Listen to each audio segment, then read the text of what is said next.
கல்வியில் சிறந்த தமிழ்நாடு என்பார்கள்.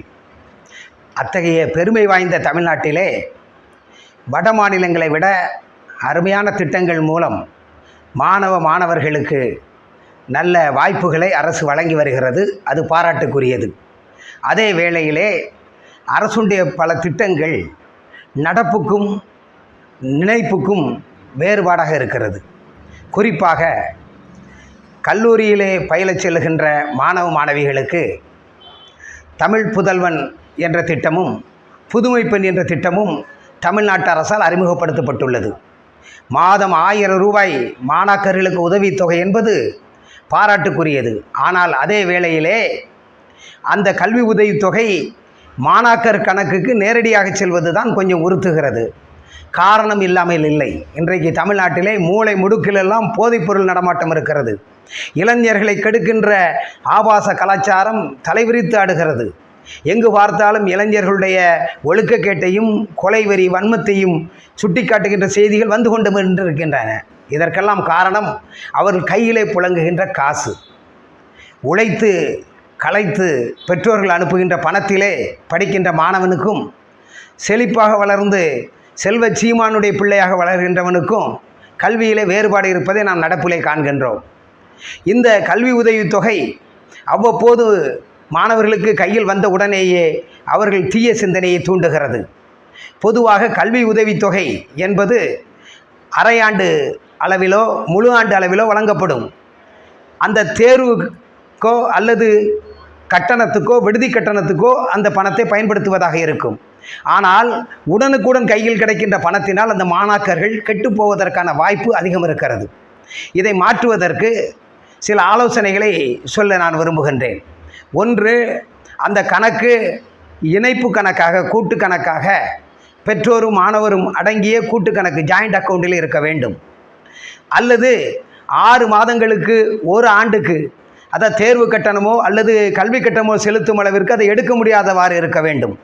இவ்வாறான நிபந்தனைகள் இல்லாவிட்டால் நாமே நம் பிள்ளைகள் கெட்டு குட்டிச்சுவாராவதற்கு வழிவகுத்து விடும் என்பதுதான் நினைக்க வேண்டியிருக்கிறது.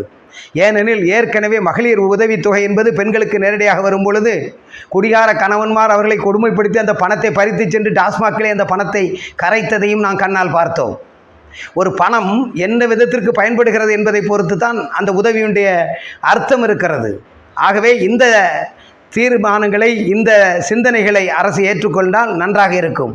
அதே வேளையில் மிக முக்கியமாக ஒன்றை வலியுறுத்த வேண்டியிருக்கிறது. கல்வியும் சுகாதாரமும் தான் ஒரு அரசாங்கம் செய்கின்ற சேவைகளிலே சிறந்த சேவைகள். அவை இரண்டுமே இலவசமாக இருக்கின்ற நாடு தான் உண்மையான ஜனநாயக நாடு. சோசியலிச நாடுகளிலே ஒரு குழந்தை பிறந்ததிலிருந்து அவர் இளைஞனாகி முதியவனாகி இறக்கின்ற வரைக்கும் அரசாங்கம் பல்வேறு உதவித்தொகைகளை நேரடியாக செயலாக செய்கிறது. ஆனால் இங்கு கையிலே கொடுத்து கெடுப்பதோடு அந்த பணம் யாருக்கு போய் சேருகிறது, அந்த பலன் யாருக்கு போய் சேருகிறது என்றால் தீயவர்களுக்கு போய் சேர்ந்து விடுகிறது. மருத்துவத்தை எடுத்துக்கொண்டால் இன்றைக்கு பல்வேறு அரசு மருத்துவமனைகள் இருக்கின்றன, ஆரம்ப சுகாதார நிலையங்கள் இருக்கின்றன, பெரு மருத்துவமனைகள் எல்லாம் இருக்கின்றன. மல்டி ஸ்பெஷாலிட்டி மருத்துவமனைகள் அரசுக்கு இருப்பது என்பது அருமையான கட்டமைப்பு இருந்தாலும் அந்த கட்டமைப்பை மேம்படுத்தி மருந்து செலவுகளை அதிகப்படுத்தி மருத்துவத்தை சிறப்பாக மாற்றாமல் மருத்துவ காப்பீடு என்று ஒன்று வைத்து ஏழை மக்களுக்கு உதவி செய்வதாக அரசு நடித்து கொண்டிருக்கிறது. அந்த காப்பீடு என்பது தனியாருக்கு போய் சேருகிறது.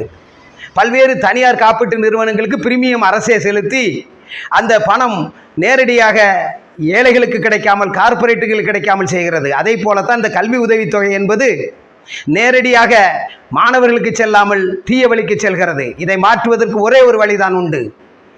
ஆரம்ப கல்வியிலிருந்து ஆய்வு கல்வி வரை எல்லா கல்வியும் இலவசம் என்ற ஒரு நிலையை எட்டுப்படுமானால் தான் நாம் கல்வியில் சிறந்த தமிழ்நாடு என்று மாறுவதெட்டுவதிலே அர்த்தம் இருக்கிறது. கல்வியை அனைத்தையும் இலவசமாக்க வேண்டும். ஆய்வு கருவிகளை ஆய்வுக்கான நூல்களை இலவசமாக வழங்க வேண்டும். ஒருவர் விரும்பும் துறையிலே படித்து முன்னேறும் வரை அரசு துணை நிற்க வேண்டும். பொருளாதாரத்தால் ஒருவர் வறுமையை ஒழித்து விட முடியாது, பிச்சை போட்டு பிச்சையை ஒழித்து விட முடியாதல்லவா? அதை போலத்தான். எனவே இந்த உதவித்தொகை, இந்த காப்பீட்டுத் தொகை இதுவென்று இல்லாமல் கல்வியிலோ மருத்துவத்திலோ இந்த அரசாங்கம் நேரடியாக தன்னுடைய செயல் திட்டங்களை வகுத்து நல்ல கட்டமைப்பை உருவாக்கி இலவச கல்வி, இலவச மருத்துவம் என்பதை நோக்கி செல்ல வேண்டும் என்று கேட்டுக்கொள்கிறேன். வணக்கம்.